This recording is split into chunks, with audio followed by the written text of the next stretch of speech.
Okay, good morning again to everyone. Always a pleasure to be in the company of such great individuals. That is the authority members and staff. Can't leave them out. So I'm in accordance with Governor Northam's declaration of a state of emergency due to the novel coronavirus. Executive Order 51 on March 15, 2020, and the local declaration of emergency ratified by the Portsmouth City Council, and due to the coronavirus pandemic, which is continuing in the Commonwealth of Virginia. This meeting of the Portsmouth Economic Development Authority is being held by video conference on the 18th day of May 2021 without a quorum present in the 6th floor conference room in the City Hall in order to reduce the likely spread of the coronavirus. Each EDA member is participating from their home. This meeting is being held in accordance with Portsmouth City Ordinance 2020-102. Notice of public access and participation to this electronic meeting was posted in the EDA and the city's websites, and comments to the board about this meeting were received by the EDA staff via the port eco@portsmouthva.gov email address. And once again, welcome to everyone this morning, the authority members and also our public that may be listening. We welcome you to our monthly Economic Development Authority meeting. And as our usual custom, our secretary, the director, will take us through our agenda. Thank you. Thank you, Chair, and good morning to everyone. I want to make sure of a couple of things. One, can everyone hear me? Yes. All right. Second of all, if you are not speaking, could everyone stay muted? So that way we don't have as much feedback. With that, again, good morning, welcome. Like to do a roll call very quickly. Mr. Barber. Present. Ms. Drury. Here. Mr. Mitchell. Here. Mr. Brown. Here. Mrs. Saunders Smith. Here. Mrs. Smith. Here. And Chairman Smith.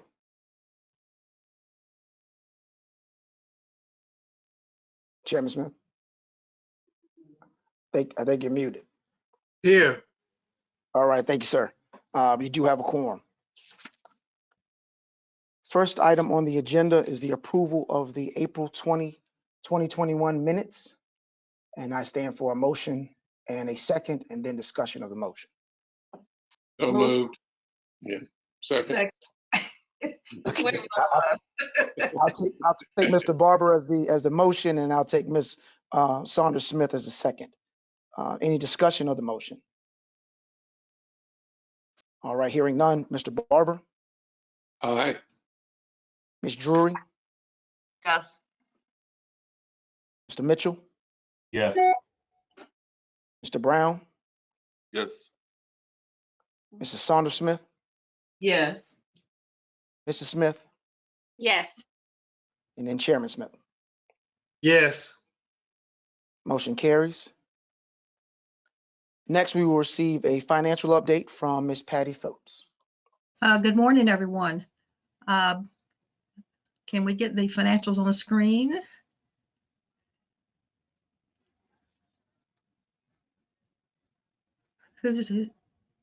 Robert, is someone getting the financials on the screen? There we go. Yes, ma'am. There's a slight lag in the internet, unfortunately. Okay, that's okay. I'm only going to do a high-level review, and of course, if there's any questions, either now or later, don't hesitate to reach out. The Development Authority has $1,091,746 in Town Bank And there's also $250,000 in American Union that's restricted for one of the sales of land in agreement, that the city agreed would need to be set aside for a potential road until 2025. Accounts receivable 145 is primarily the hotel. And if you scroll on down, please, that net position unrestricted 13,488,477. Go on to the next chart. Next slide is the statement of revenues, expenses, and changes in net position. And not a whole lot of change from the last month review.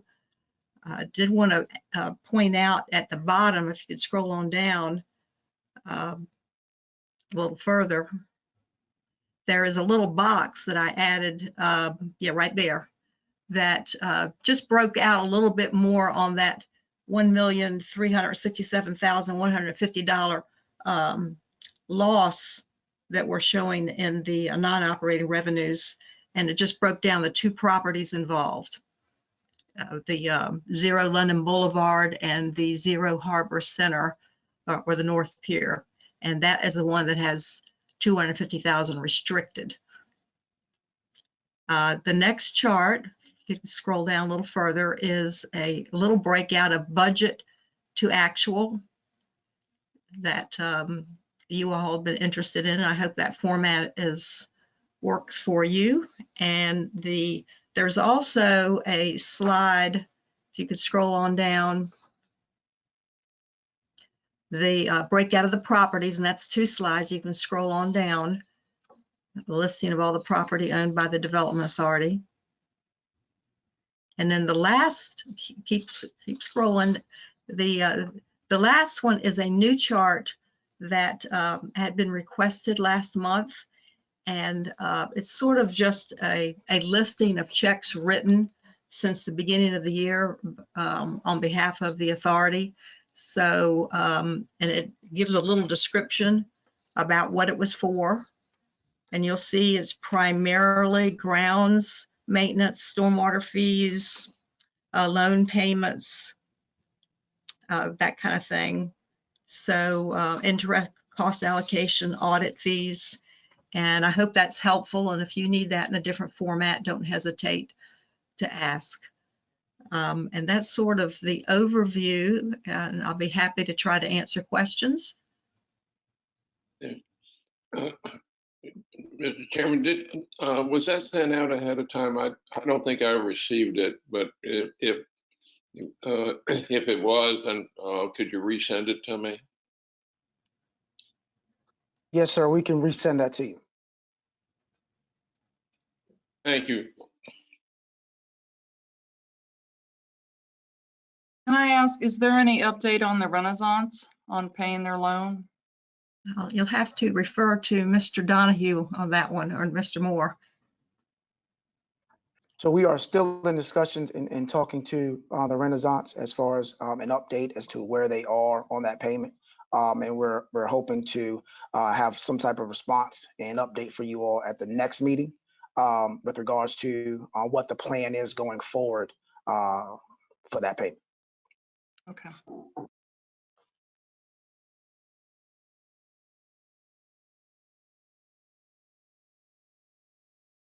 Any other questions?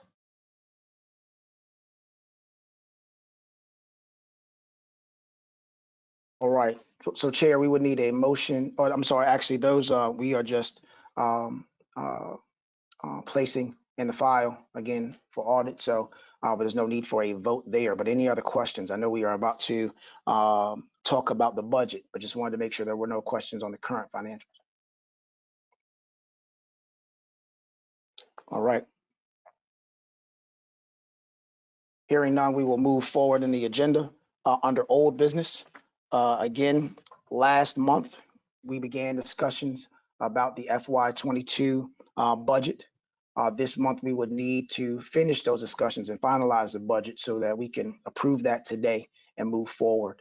I will now turn it over to Ms. Drury and Mr. Barber. You should have received as part of your packet the updated budget with some of the changes or the changes that were requested per the EDA. And so I wanted to see if there were any questions, any further discussion by Mr. Barber and Ms. Drury. And again, we would look for a motion and approval. Motion and a second, I apologize. I'll just point out, I mean, the main changes, there weren't a lot of changes to it, but the main changes were, of course, in the land acquisition. That change was we went from 1 million to 3 million. So obviously that was one of the largest. In economic development grants, we doubled the amount of money for that. We went from 500,000 to 1 million. Contractual other, we added $100,000 onto that. And that is part of looking at a study consultant down the line and also part of the workforce development.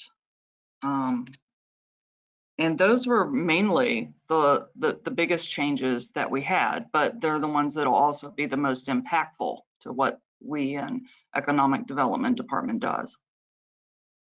And didn't we increase the travel?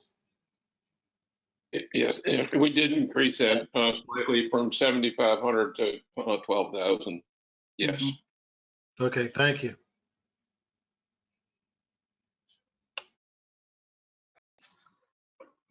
Any other comments? Staff would like to make a comment, but any other comments by the commissioners?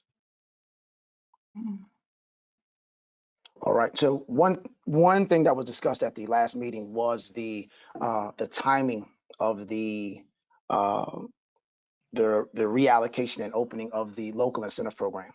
And initially, staff suggested that based on sales, the program not begin funding or taking applications until January 1. However, since our last meeting, we have received several inquiries regarding the program. So staff would make the recommendation that the program start July 1 as typical. However, that will be contingent upon the approval of the casino moving forward. So we put that on the table for discussion. Robert, the thought was that we would do a redesign of the local incentive program prior to implementing it. Do you still plan to do any changes to the program or any redesign of it? Yes, sir. We can have that discussion. Certainly, I think there needs to be some changes. However, what I would say is that we have some projects in the pipeline that I think would benefit from the program as it is right now. I do think we could be more stringent in what we approve going forward. However, again, we want to make sure that we're there for the businesses as necessary. But at the same time, we do want to have a program that is more inclusive and really has an impact. So it's kind of a 6 in one, half a dozen in the other. Yes, sir, we agree that there should be some changes to the program. But again, at the same time, we do have some projects that would like to move forward that I think would greatly benefit and have a great impact. So again, this morning, it's more for discussion and how you would like to craft that. But we see it, again, both ways. I hate to say it that way, but we see it both ways. And Robert, another question. Another aspect of the delay of the program was the implementation of the new recovery funding that is coming down, and the possibility that you all might receive an allocation from the city for business grants similar to what we did under the CARES program.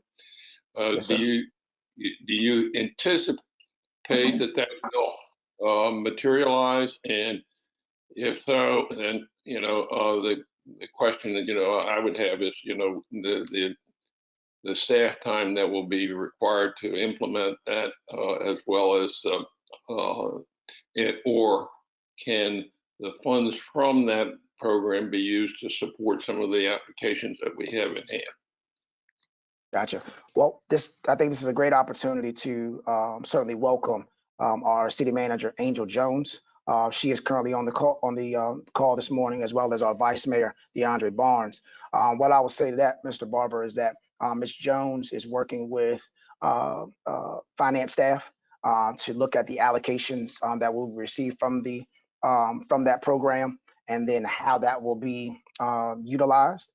Certainly in concert with council. So I think what we have is right now we would hope, and I've put in the ask, let me say it that way, for economic development to receive some funding so that we can certainly put forward a program. I will tell you, when you look at what the monies are outlined to be utilized for, they specifically talk about helping small businesses, directly in areas like hospitality, small business grants to keep businesses afloat and so forth. So there's a direct correlation with that money and the in that purpose. So again, we've put in the ask. We'll work with the manager, and I think once it's determined how it will be utilized, and we know the amount and we know the time frame, then we will come back to the EDA with a program that we think can move forward and benefit. If we can utilize it to where we can utilize it for these applications in hand, we will do just that, and that will be our recommendation. But right now, we're still working through that with the manager. I have a And Ms. question. Jones, I don't want to. I'm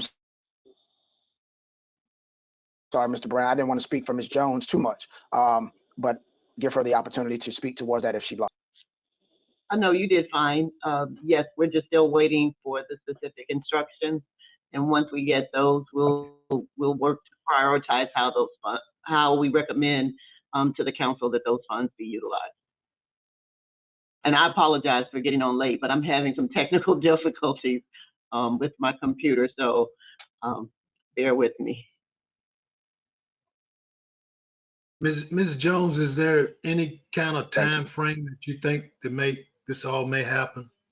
Any projected? I know a lot of it's beyond your control, but you have any idea, maybe a month or 2 months or? I'm thinking definitely less than 2 months, and hopefully less than 1 month. But at this point, I can't pinpoint it any more than that. I have a question, Mr. Moore. You said Yes, sir. this will start up July 1st, but it was be also contingent upon the casino moving forward. Why would a Yes, sir. local?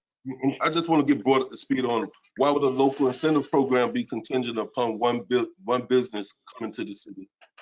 Well, it's actually based off of the sale and the monies that you all receive, because keep in mind, again, the monies that you are putting out for this program come out of your bank account. So we need to make sure we're selling property, and that is the largest sale you have coming up here soon. Again, a large portion of your budget, and again, I don't want to speak for the ad hoc committee, but a large portion of the items that you are putting forward for the budget, whether it's strategic acquisition, the economic development grants, all of those are based off of the sale, or contingent upon essentially the sale of that property. So Right. again, if you're going to move forward, Delays with council based on the finalization of that. So I was just curious as to why it was contingent upon that one thing.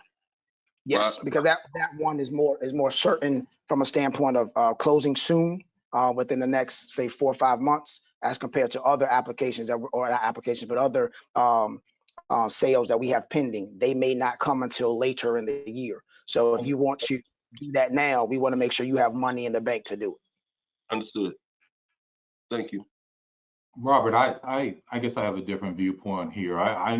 I'm recommending that we stay with the January 1st date unless we come up with a new criteria for the LIP program. We have pushed that down the road, seems like every month. And I think until we get that straight, we should delay it to January 1st. If we're able to come up with those new guidelines, then I would be comfortable with a July 1st start date. Okay. All right. So would that be, just a question, would that be 2 caveats then, or contingencies for the program? I.e. coming up with certainly the approval, and then also the new guidelines prior to July 1?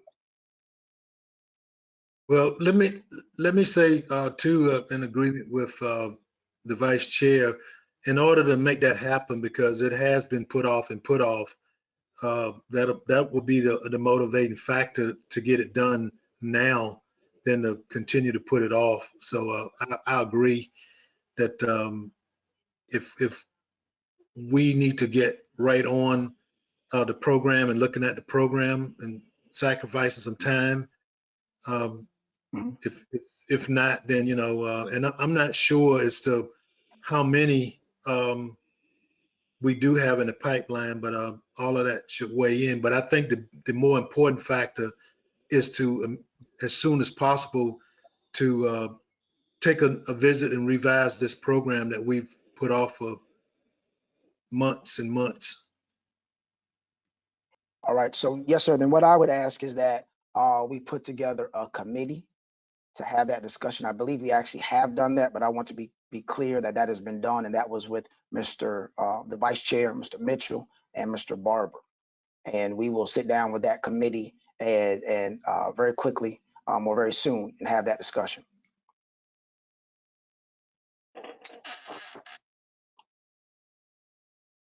Am I correct in the committee, Chair?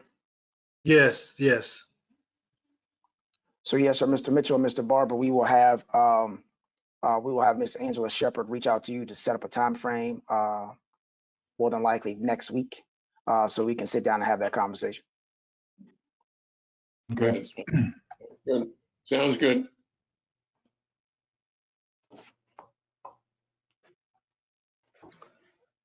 With that, we would still need to approve the budget.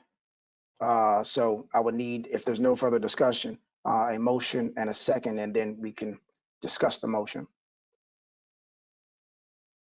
Let me say too, and a comment before it gets by us, and back up a little bit. We didn't thank Mrs.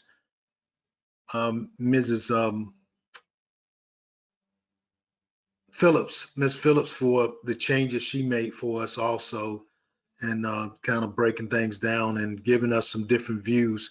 I want to thank her for that also, and as well in reference to this item, Ms. Drury and Mr. Barber for their work on the budget. We want to thank them too for what they did on the budget. With that, we can move on and call for the question. On behalf of the committee, I move the approval of the budget as amended. I second that. All right, thank you, Mr. Barber and Mr. Brown. And just again for clarification, as of right now, the local incentive program, as approved, would the budget as approved would allow for the program to start January 1, unless we come back with additional changes to the program, and then potentially it could be July 1. Yes. All right, thank you for that clarification. Any discussion of the motion? All right, hearing none. Mr. Barber, Aye. Ms. Drury, Yes. Mr. Mitchell, Yes. Mr. Brown? I think I heard a yes. Yes. Okay, thank you, sir. Ms. Saunders Smith, Yes. Mrs. Barbara Smith, Yes. and then Chairman Smith. Yes. All right, thank you. The FY22 budget has been approved.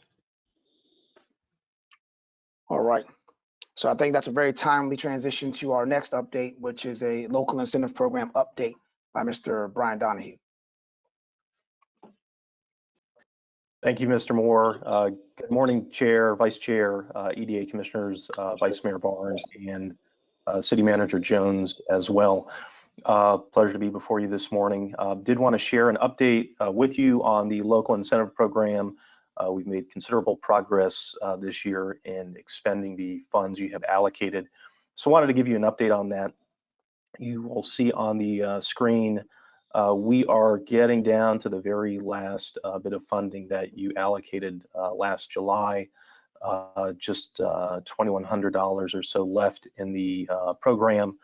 And we do have currently some folks who are pursuing this funding in support of improvements for their businesses. If we could go to the next slide, I did want to share with you the listing of businesses that we have assisted so far year to date. So you will see we have impacted 22 businesses in FY21. And again, we are just approaching the end of the road here with the funding, about $298,000 or so that we have committed. We have been working very hard to complete a number of the projects, working with the applicants to close those out as we approach the end of the fiscal year. So we are going to be continuing that over the next couple of months. I'm certainly able to answer any questions you may have about the report that you have in front of you, but we do have 2 action items that we do need to address this morning with respect to a couple of extensions that have been requested. So I will stand for any questions, and then barring none, I can proceed with those items.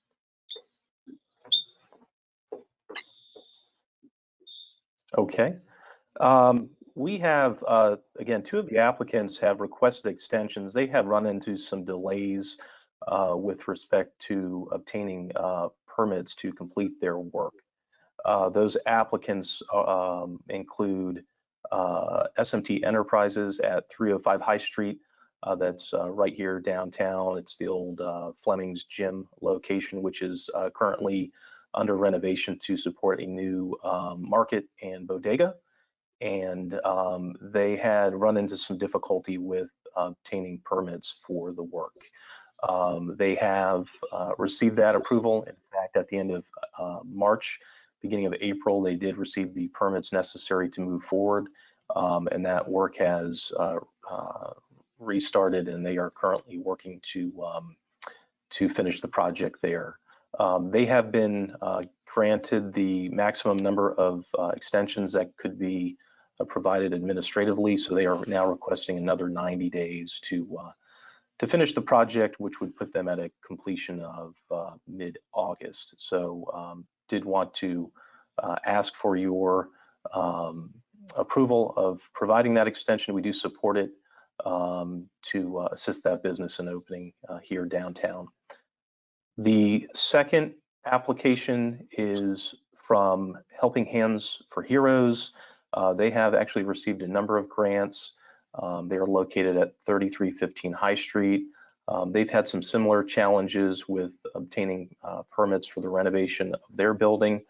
Theirs has been a little bit more of a challenge just because of the amount of work associated with their project. They are converting a former medical office building to a building that will provide daycare services for veterans, and there were a number of ADA modifications that were necessary as a result of that. So they've had some challenges in working through that process.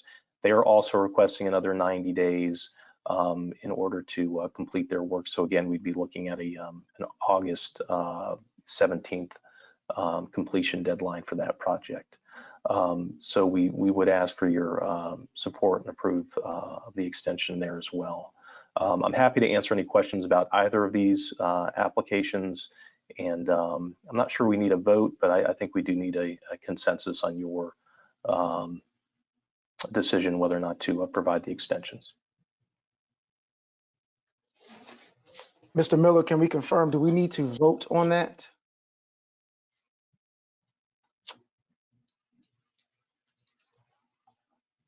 Good morning. Yeah, I'd go ahead and do a vote on that. Thank you, sir. Thanks, Jeff.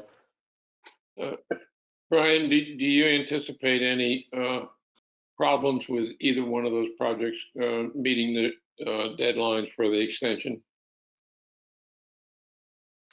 I do not. We think they're able to complete the work that the grant funding will support. I will say the Helping Hands for Heroes project, again, is a little more intensive than the project at 305 High Street, but our understanding is they have the ability to complete the work. Mr. Donahue, is there a project manager or inspector assigned to these projects to ensure milestones are being met along the progression path? Economic development staff, Commissioner Brown, we monitor the projects. We monitor all of the applications as they work through the process. We are relying upon our partners in the permitting and inspections offices. They are actually kind of the boots on the ground on a daily basis inspecting the work. And at the end of the project, where it is required, we do require that the certificate of occupancy be issued. So that's really, in most cases, the trigger for the grant being allocated and paid out. So at the end of the day, we're really relying upon our partners in the permitting office. But we do monitor the projects, and that is, again, why we're bringing them before you today. Okay. I would recommend approval of both extensions. I second. Very quickly for I agree. I just want to follow up on the issue that Commissioner Brown just raised, and maybe I can direct it to our city manager.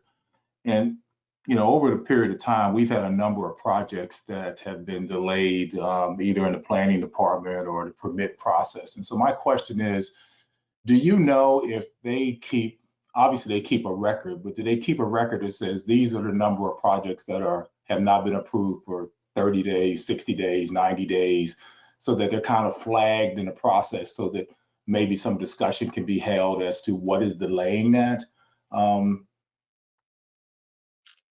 To your point, I am not aware of such a list, but I think that's an excellent idea.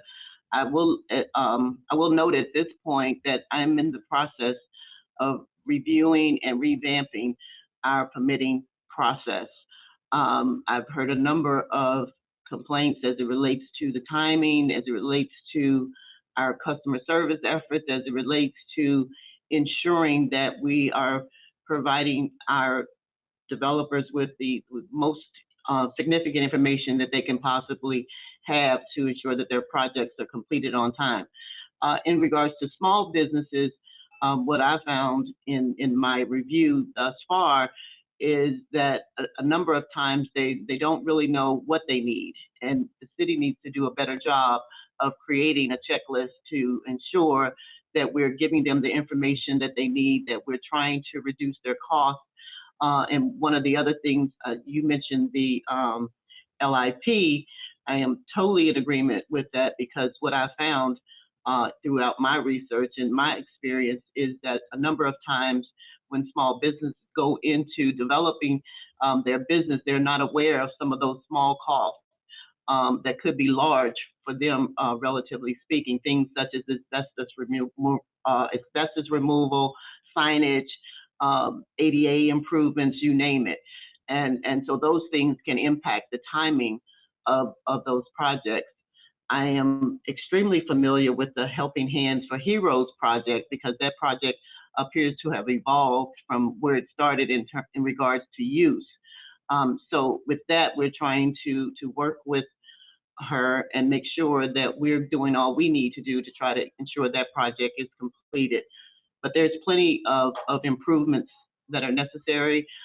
We're going to work through them. And it is my goal that we will work together to ensure that we can have this process be as seamless and as informative as possible. So it's a work in progress now. I know that was a long response to your question, but simply stated, yes, we will definitely start having monitoring of projects, how long they've been in, why is it taking so long, and giving some better communication as it relates to projects moving forward. Super. Thank you. Thank you very much. Can I also say, thanks to our manager, Ms. Jones, for directly communicating with this applicant, because as you know, and a few of us know, that's been going on for over a year. And which leads me to the next question for Ms. Jones, since if you, and I think I know the answer, but maybe you can just update us. I've heard, I know you working on a plan to kind of get things open up and moving again, because that's been the bigger part of the problem, with the planning and permits, the fact that there's been no personnel out in the field doing personal face-to-face inspections. There's everything's been on lockdown. So if you wouldn't mind to kind of, if you can, anything that you can share as far as when things are going to open up, because that's where a lot of the problem lies in some of these issues here. And when open up, you mean the city in general, or open up in terms of planning and permitting? Both, actually. You can take them one at a time. Given the governor's recent actions as it relates to mask, and also with the upcoming announcement to remove social distancing as of the end of May, initially we were working from a June 15th schedule, thinking that we would open shortly after the June 15th deadline. So now we're trying to look at what's been announced in terms of virtual meetings, and what would be our approach to opening the city in a safe manner. And I would say at the earliest now, we're probably looking at the first second week in June. June 8th is when we would be trying to move towards having the city open. Now, what does that mean, open?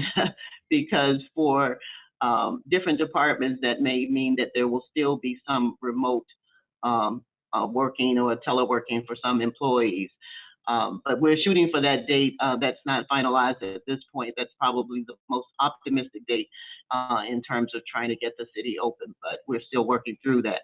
In regards to the planning and permitting, one of the things I realized coming into the city is that there were a number of freezes in hiring of positions. So basically the organization was on hold in terms of getting the necessary positions in place to ensure that they were able to complete assigned tasks.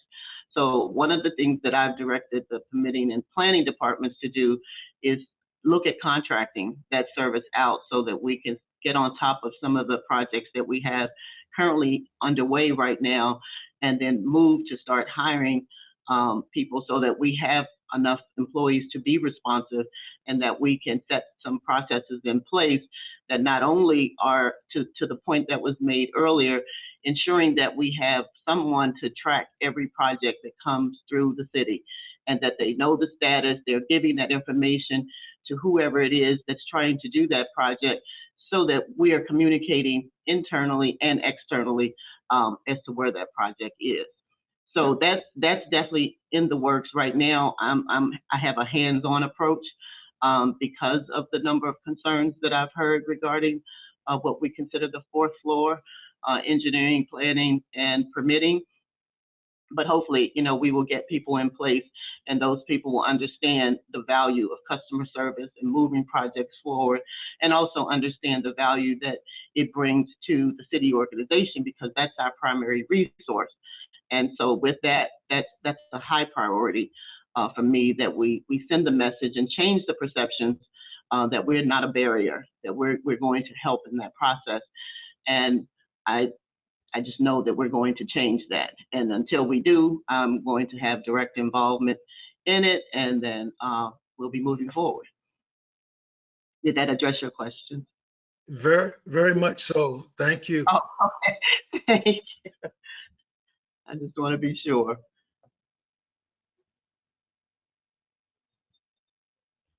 I believe we can move. I'm not sure if Robert has any more questions, but you can do one last check. But I think we should be okay to move on with the motion. Yes, sir. I'll do one last check, and just to for clarification from Mr. Miller, I would like to have these as two separate votes.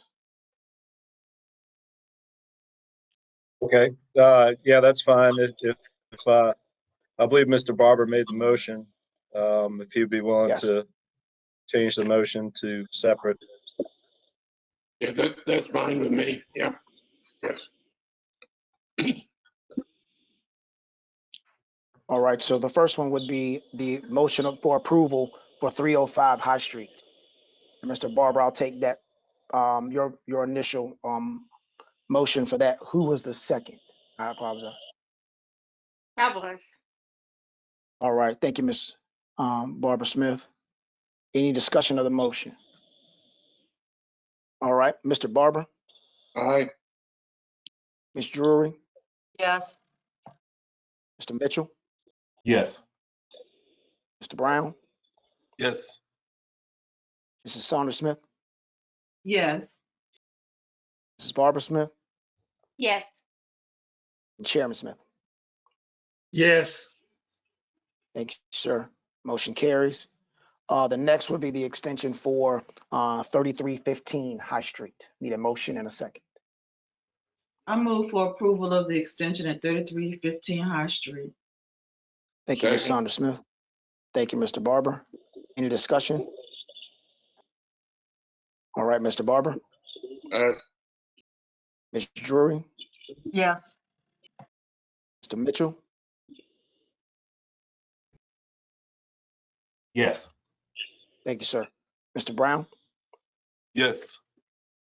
Mrs. Saunders Smith, Yes. Mrs. Barbara Smith, Yes. Chairman Smith. Yes. All right, thank you, sir. Motion carries. So that is the end of our old business. The next item on the agenda is our new business. We have only one item, and it's really a thank you to the members of the EDA, to City Manager Ms. Jones, as well as Vice Mayor Barnes, the mayor as well. I know he's not on, but you all attended the ribbon cutting for Portsmouth at Work.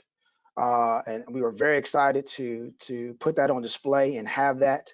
We got some great coverage from a standpoint of the news media, and we've had a great response. But again, I want to say thank you to you all for attending and making that possible from an EDA standpoint. Your funding and your support really put that over the top. And again, there's no other program like this between here and Charlottesville. So you are really setting the standard and setting that bar high. I would like to tell you when we start talking about the response that we received. So Monday, yesterday, the first official full day opening. And the hours right now, our hours are 8 to 5. And we're seeing how that works. Potentially we'll be going to that 9 to 5 kind of time frame because of meetings and things of that nature in the morning. But we had 23 individuals contact Miss Kroom on Monday. 8 individuals out of that 23 signed up for programming. We also received potentially four additional program partners. 2 of them are on the IT side, and 2 of them are on the skilled trade side. We also now have 4 new employers looking to partner with us from a career pathway standpoint, and they are in the areas of trades, hospitality, restaurants, and healthcare. So we're taking off from this standpoint and really jumping in really headfirst and making this thing happen. We'll be looking very soon to utilize some CDBG money to add a position to that side, as well as some additional positions throughout the office.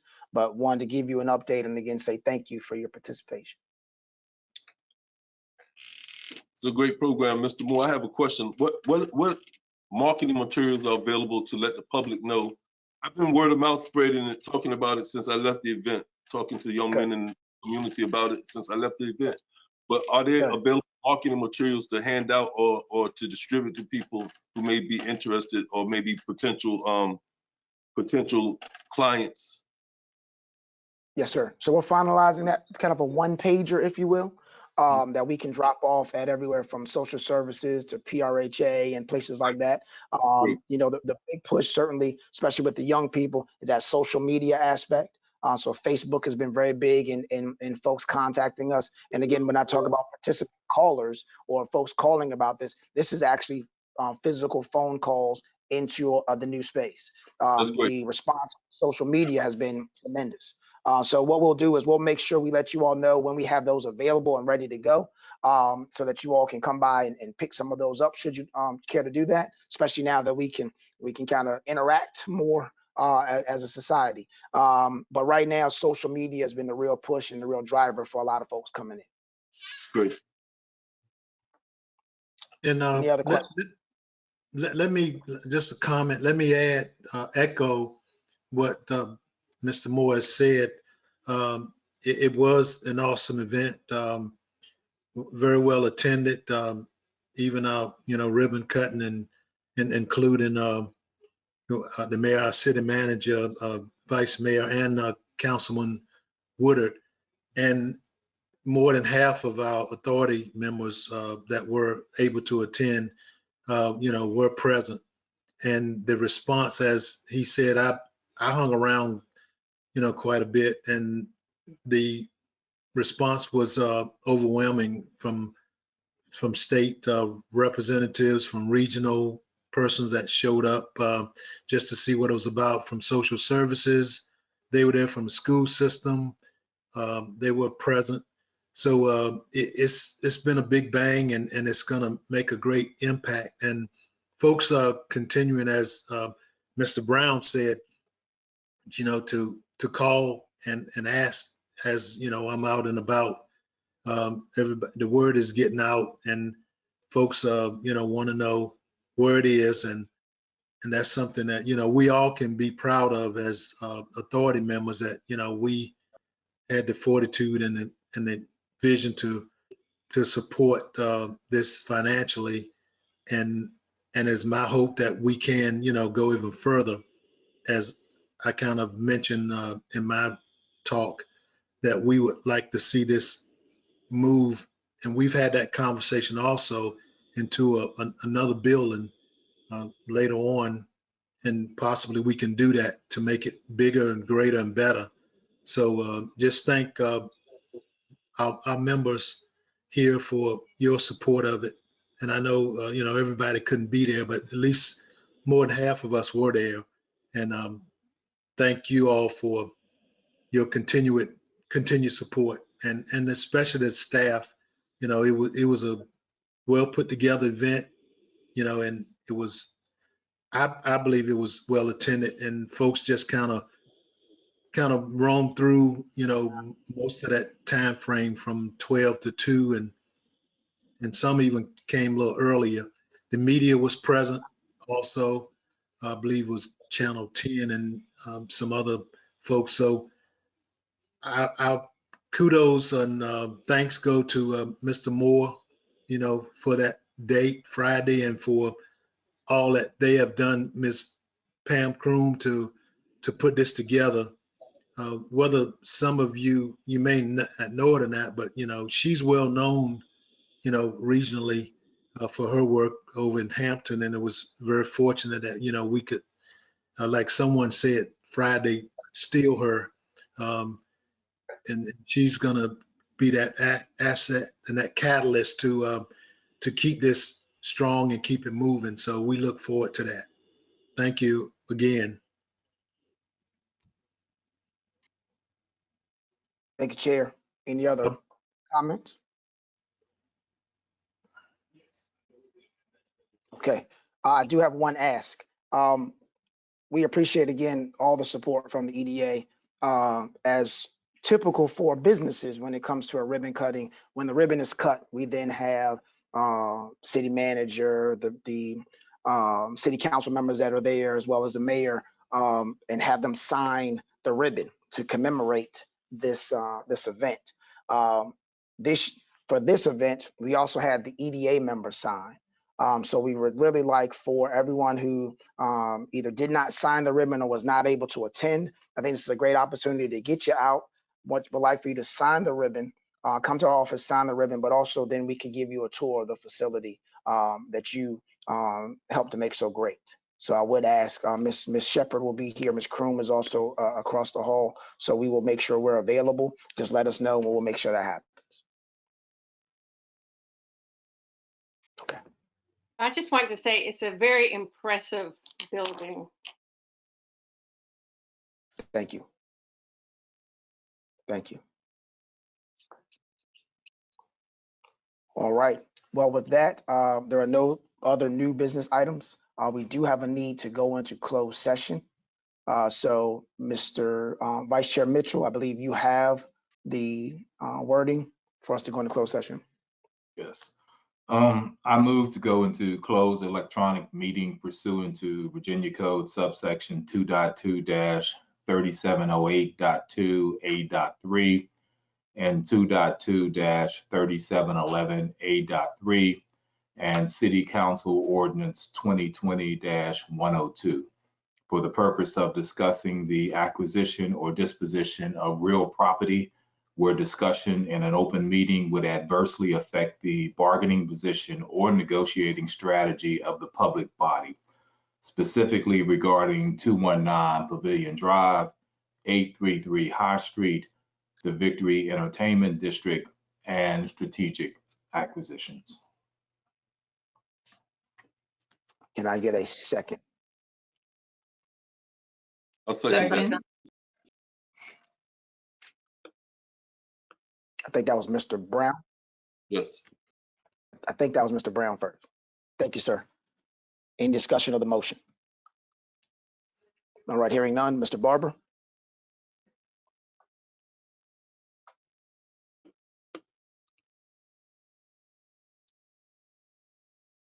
Mr. Barber? Sorry about that. I had trouble on mute. Aye. That's all right. All right. Ms. Drury? Yes. Mr. Mitchell? Yes. Mr. Brown? Yes. Mrs. Saunders Smith? Yes. Mrs. Barbara Smith? Yes. And Chairman Smith? Yes. All right, thank you. We are in closed session, so if you could close out and go back into the closed session link. Thank you.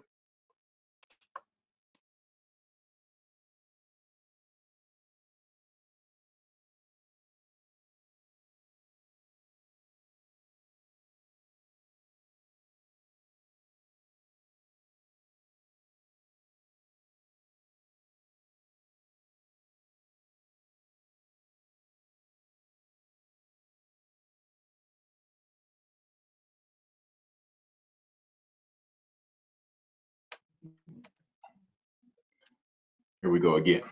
I hereby move that Commissioner certify that to the best of his or her knowledge, only public business matters lawfully exempted from open meeting requirements under the Virginia Freedom of Information Act, and only such public business matters as were identified in the motion by which the closed meeting was convened were heard, discussed, or considered in the closing meeting just concluded.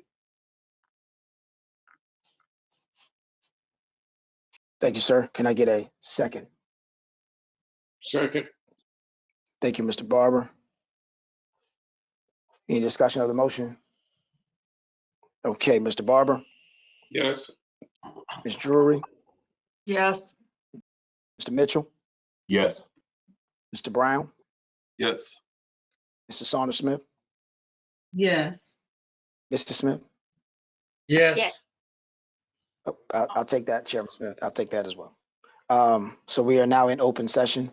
The first item is for the approval of the development agreement for 833 High Street. I need a motion and a second. Move for approval. Second. Thank you. Any discussion? Okay, Mr. Barber, Yes. Ms. Drury, Yes. Mr. Mitchell, Yes. Mr. Brown, Yes. Yes. Mrs. Saunders Smith, Yes. Mrs. Barbara Smith, Yes. Chairman Smith. Yes. Thank you. Motion carries. The next item is the approval of the development agreement for 219 Pavilion. I need a motion and a second. So moved. Thank you, Mr. Barber. Seconded. Thank you, Mr. Brown. Any discussion? Hearing none, Mr. Barber, Yes.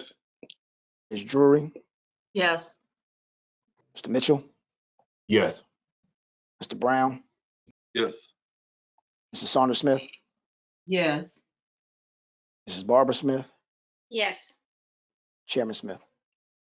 Yes. Thank you. Motion carries. The last item for vote is the early access agreement between Rush Street Gaming and the EDA. I need a motion and a second. I so move. Thank you, Second. Ms. Smith. All right, I'll let Ms. Drury have that one. Any discussion of the motion? Yes. I Yes, sir. understand that motion is contingent upon a lot of other approvals, so it's kind of frivolous for us to vote on it, but it's on the table today for a vote. Mhm. But I think it doesn't necessarily have to move forward today if it's contingent upon a lot of other things happening. One thing, we won't have another meeting between now and then. Correct. We won't Correct. have another meeting next month. That's why we're doing it now. I understand, Dan. In that case, I understand, Mr. Smith. Thank you.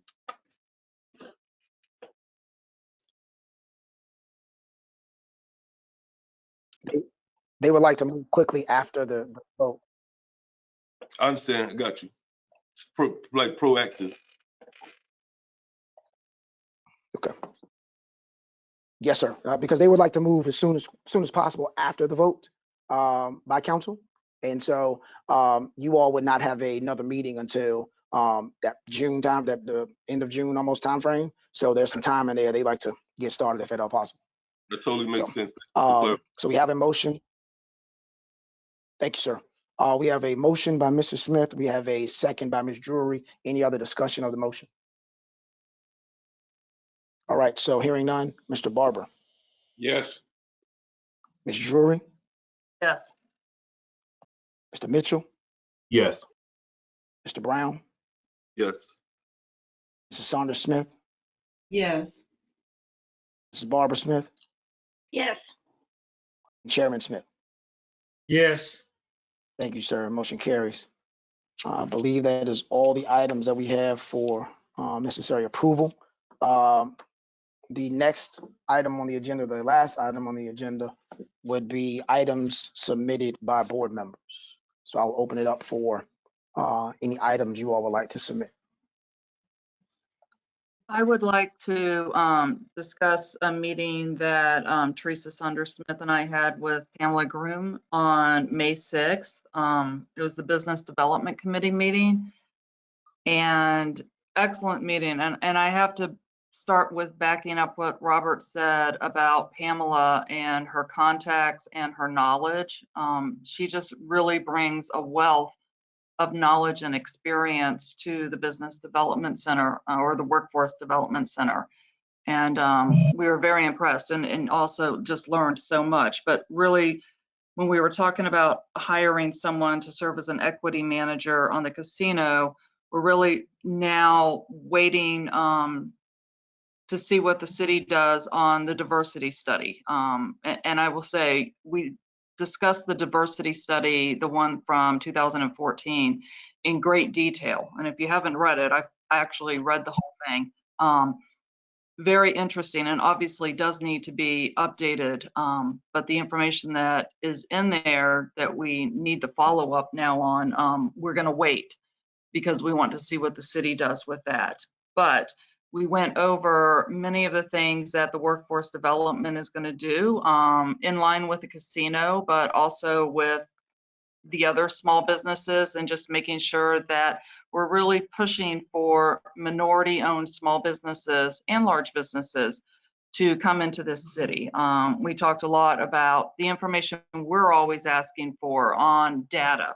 For example, Pamela did tell us that, you know, there are 145 SWAM certified businesses in Portsmouth, but that was out of how many? Well, we don't know how many, and to be able to get that entire report of the list of businesses in Portsmouth is, it's a big list, but it's a little bit complicated on how to get that. So we did talk with Pamela about making that available to everybody.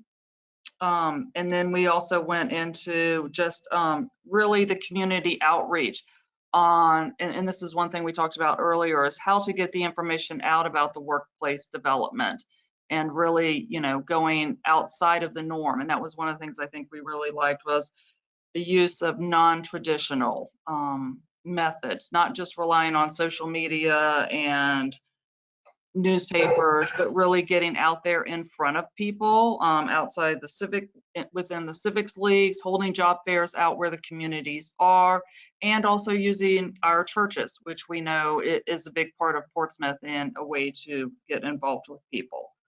So it really was talking with Pamela and just learning more about the workplace development, how we can work in order to make sure our citizens are the ones who are going to be hired at the casino. That was one of the main things. And her plans, they really are strong. And I'll say that from someone who's worked 30 years in the hospitality business and opened the Renaissance Hotel. I'm really impressed personally with what we're doing with the casino and what Rush Street is doing. But it was also going further on that, on talking about ways to really help minority-owned businesses. So I think Pamela is really doing a lot of leading that with the workforce development. We talked about the banking, how to develop banking relationships in order to help the small businesses, because that's always a challenge. So it was actually a really good informative meeting. Teresa, did you want to add in on that? Yeah, I agree. It was definitely informative, and she is very knowledgeable. And we also asked that we set up some type of meetings on a regular basis between our committee, so that we can provide update to the board.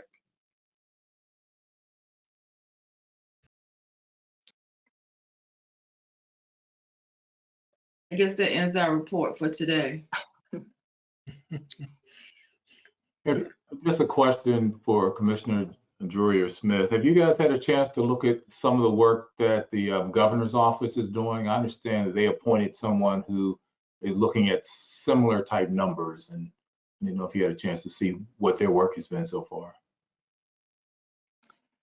No, we haven't. And I do know who you're talking about. I read something about that a while back, but we need to. So we definitely will.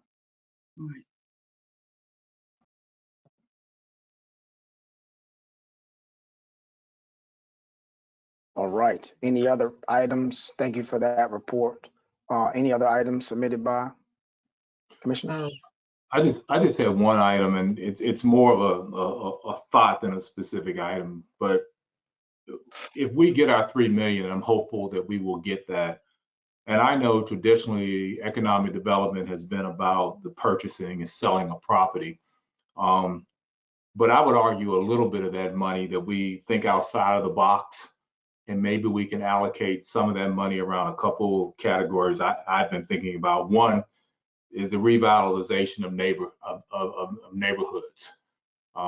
So how would that look? There has to be property that's on our sheet that maybe the city owns, they give it to us for nothing, and we actually begin to revitalize that house or whatever it may be and sell it. The other thing is startup capital for businesses that want to get started, whether it's a grant or a low interest loan. Building out flex property. You know, I've talked about this once before. There may be some facilities on High Street that we could build out as a flex property to establish a restaurant, a cleaners, whatever that may happen to be. Identify corridors in the city that we can impact. You know, maybe we just take a block at a time. Maybe we take 3 blocks on High Street and we work to improve the signage. You know, recently I was in Louisville and they had some signage that was incredible. It was all interactive. You just go up to a panel.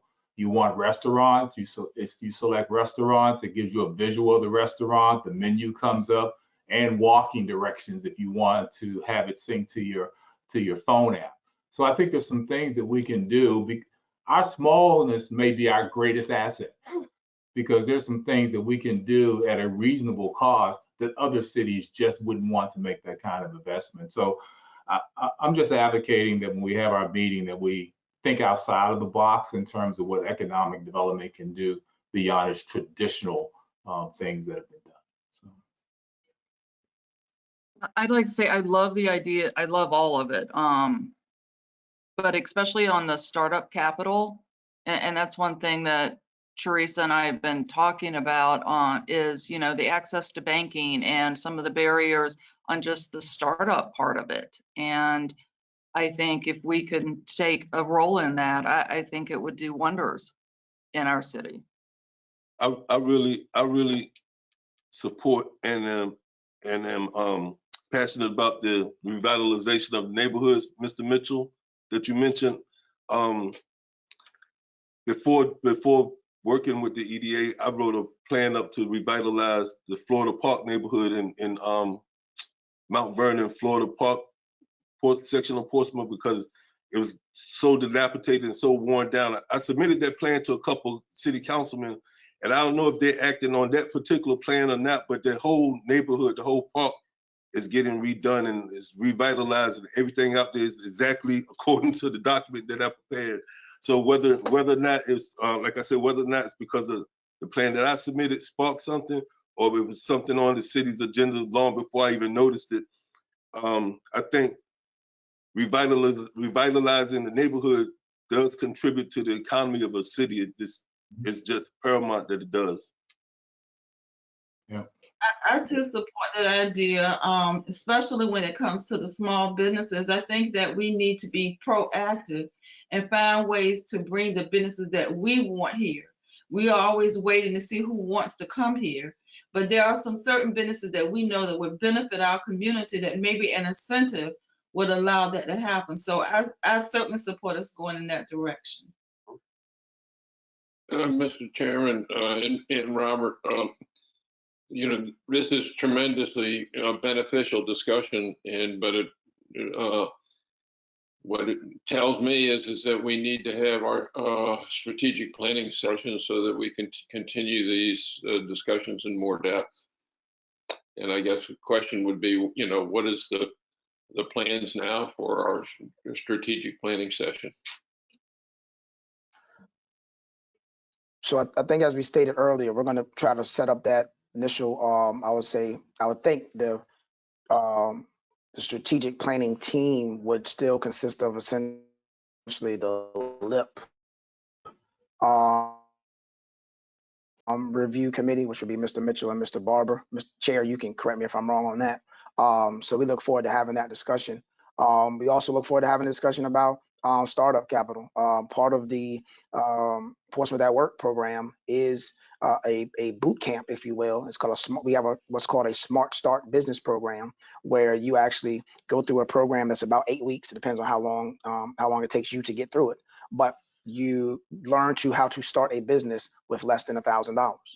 And once you complete that boot camp, you sit down with folks from SCORE, or SBA, SBDC, and actually come up with a loan-ready business plan.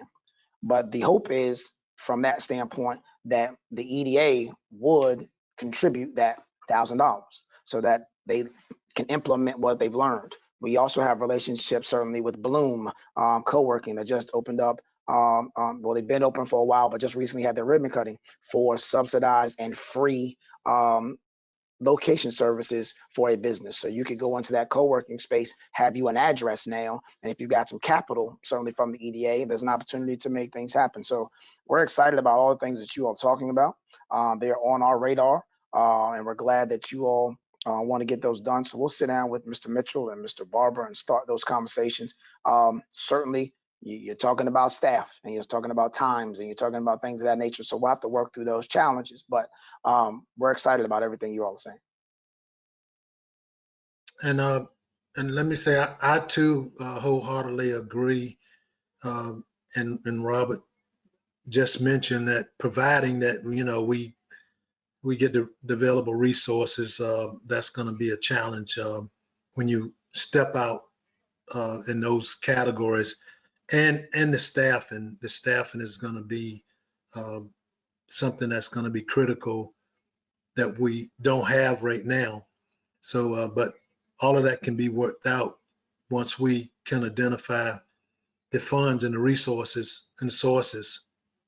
But I agree with, what's being said and what's being proposed. You hear that, Mr. Mitchell? It's a beautiful moment.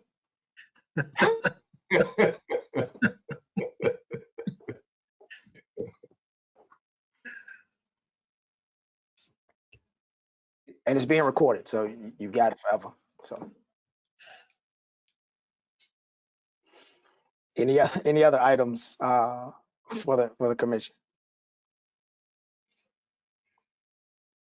Well, I had a So discussion. if not, I have one more item. There is a ribbon cutting. Oh, Okay, I think Barbara wants to say something. go ahead. No, go ahead. Ms. Saunders, Ms. Smith, Ms. Yes. Smith. Yes, please. yes. I had a discussion with Chairman Smith at the ribbon cutting, and I was just wanted to get a feel from the other commissioners how you would feel if we moved the meetings to 9 o'clock instead of 8 o'clock. I just like to have a consensus if anyone would be supportive of that, or how you feel about that. I'm up at 5 o'clock. It doesn't matter to me. Doesn't matter to me either. I can go either way. I'm open to any change. It doesn't matter to me. 8 or 9, both of them work for me. Yeah, I also, we did talk about it, and I asked her, to bring it up. And I'm definitely, it's a tremendous sacrifice for me to get up at 8 o'clock, because I'm normally not up to 10 or 11, but since I've been retired recently. So I'm wholeheartedly in agreement. And I did notice that the staff said that they have to be there at 7 o'clock when we have meetings at 8. So I saw smiles on their face when we were discussing it. Of course you did.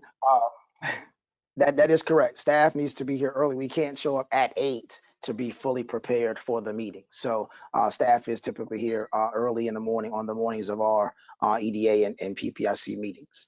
What I would have is a question for Mr. Miller. Can we have such a change just arbitrarily, or is there something special we need to do for that? I believe the time is in the bylaws, so we'd probably need Yes. a bylaw amendment if that's the case. And you also probably just need to discuss it at City Hall and just make sure it's okay. Okay. So how about this? How about staff reviews how we get that done, and we can come back. So you may have one more meeting with 8 o'clock start time. I apologize, but we're telling you now so you can be ready for that. And we'll see if we can't come with what the rules are for making that change. And I think I can speak for staff and say thank you from that standpoint. Okay, I just thought I would see if I could get a consensus about of how everyone else felt. So thank you. So I think everyone is in consensus that you could do 9 o'clock. Should we change it? The chair, I think, asked for 10 o'clock, but we'll disregard that.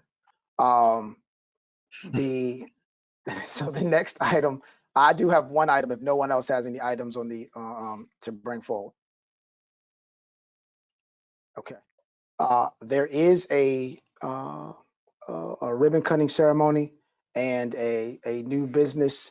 It's Friday, May 21st. So this Friday, 10:30 a.m. Nails to See and More will be holding a ribbon cutting on Friday at 10:30. I think we've sent this information out to you all. We'll send it out again so you have that information. It is invitation only. And we have you all down as invitees. The mayor will be there. Mr. Donahue will be there in my stead. I have a conflict that morning, but we want to make sure you all are aware of that, so you all can attend. And we will send the invitation back out, just so you can have it again. So we just need to RSVP if we're a yes, right? Yes. Yes, let me say I requested, that we all get notified, and that's not meaning that, we will all attend or we will attend every one, but if someone is available, it would be good to know and be good to drop by, whoever may be available. So don't feel an obligation, to attend, all or some. Just use your judgment and your availability to determine if you are interested. Some of them get pretty interesting, and you get a chance to meet the new business persons, and then other folks, council members attend, of course, besides the mayor. So, and I felt it would be good that we at least know about it, because that's really one of our main functions is businesses, and businesses open. That's economic development at work. So it'd be good to know that. So I appreciate that, and I'm glad, definitely we'll make as many as we can, but I do appreciate us knowing about it. Welcome. I do too, and I actually will attend this one. I was out of town for the last one, so I will be attending this one. is that because it's a nail shop? Yes, I need a manicure. Oh. Any other item to be submitted by the commission? If not, just a reminder that the next meeting will be June the 15th, unfortunately at 8 a.m.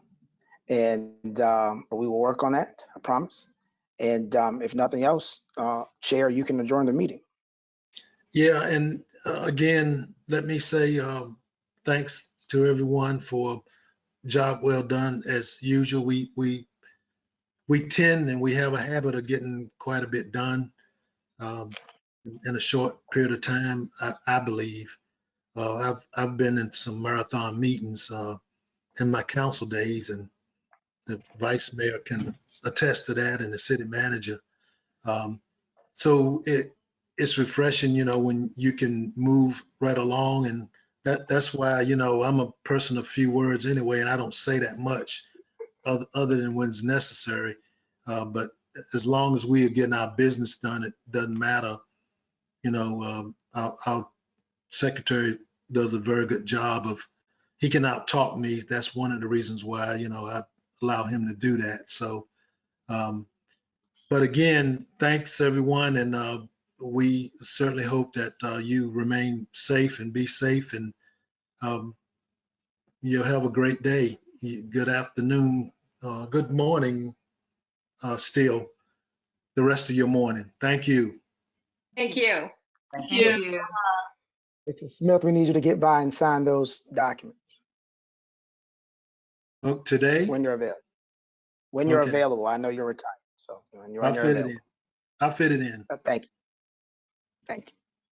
Thank you.